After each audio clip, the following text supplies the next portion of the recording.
What's up, everybody? J Heat Sports Media coming at y'all again with that fire as always. Spitting the hot topics and getting the sports conversation started. What's going to happen with Kevin Durant? Is he going to get traded or not? So the Kevin Durant trade, I think it's going to happen sooner than people think.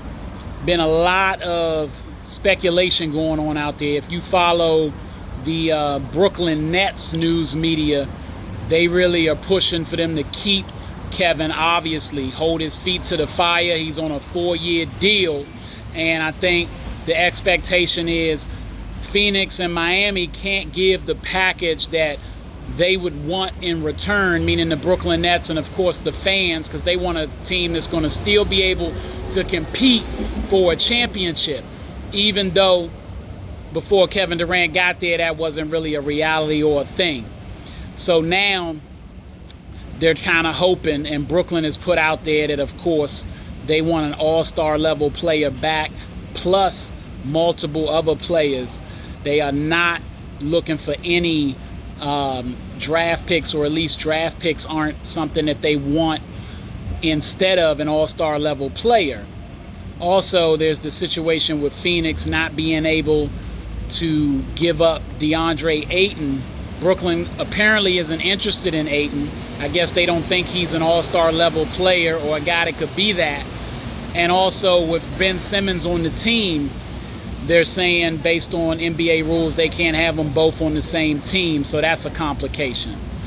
Miami hasn't offered what they're looking for yet, and the teams that seem to be willing to give enough, or maybe things that the Brooklyn media would think are acceptable, would be maybe the Toronto Raptors, if the Toronto Raptors are going to give up their Rookie of the Year and some other star pieces.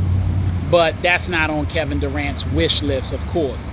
So the question is going to be, what is Brooklyn willing to accept, and what is Kevin Durant willing to do in order to make sure he gets where he wants to be? Apparently, Phoenix, who everybody think is willing to offer, say, Ayton and Bridges and Cam Johnson and other players and picks, they aren't even offering that. Apparently, according to Brian Windhorst with ESPN and others who've talked about it, the market for Kevin Durant, because they know where he wants to go, teams are kind of calling Brooklyn's bluff, so to speak. They aren't offering 4 and 5 picks. Everybody obviously thinks Rudy Gobert was overpaid for, and he was. And Brooklyn, I guess they thought they could get a lot out of Minnesota, trying to get Anthony Edwards and Karl Anthony Towns for Kevin Durant, which neither party's going to go for that, because if you make this type of move, obviously it's to try to win a chip. And if you trade away all your good pieces for another good piece, you maybe are a little bit better because it's Kevin Durant, but you're still not where you want to be. So that's kind of where we stand. It's a standoff, if you will. Phoenix, in my opinion, is the place he'll end up. Eventually, Brooklyn will be willing to accept, if not Ayton, multiple good role player pieces and potential guys that could turn into an all-star down the line, and multiple draft picks.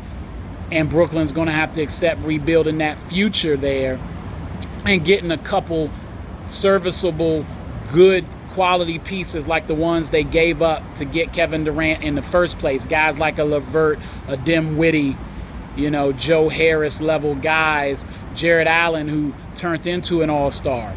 They're going to have to accept those type of players like a Ayton and a Cam and a Bridges and multiple picks, and maybe focus on getting Russell Westbrook from the Lakers for Kyrie, which will give them an all-star, and maybe even ship Ben off and see if they can get some picks and Donovan Mitchell from the Utah Jazz, and then that might retool Brooklyn, if they can make that happen, and have them a playoff contender with picks for the future. But getting these megastars they think they're going to get, or even superstars or perennial all-stars, it ain't happening. And Kevin Durant is part of the reason it's not going to happen, because he is holding tight, not communicating with anybody, letting his man Rich handle business and letting business run its course, because everybody knows where he wants to be. And he, being the player he is, a role player might not have as much power on a 4-year deal, but he can kind of make this uncomfortable for the Brooklyn Nets. And on top of that, teams taking him for 4 years, they're looking at this guy coming off an Achilles. Is he really going to be the Kevin Durant we've seen for the next 4 years? Or maybe it's only 2 or 3. Who knows? It could be more than 4 years. But that's a risk that people got to take, and they're not all of a sudden willing just to jump on that either. But they want him. So these negotiations will be interesting. I can't wait to see how it plays out. But I do believe Phoenix is where he'll end up. All right, that's all the time I got. Y'all know what it is. J Heat Sports Media. Remember to like, subscribe, or hit the bell. Let's get these subscribers up. Y'all know what it is. I'm on YouTube, Instagram, at the Vault JMU414 on Twitter, and of course, what's up TikTok? Holla at y'all next time.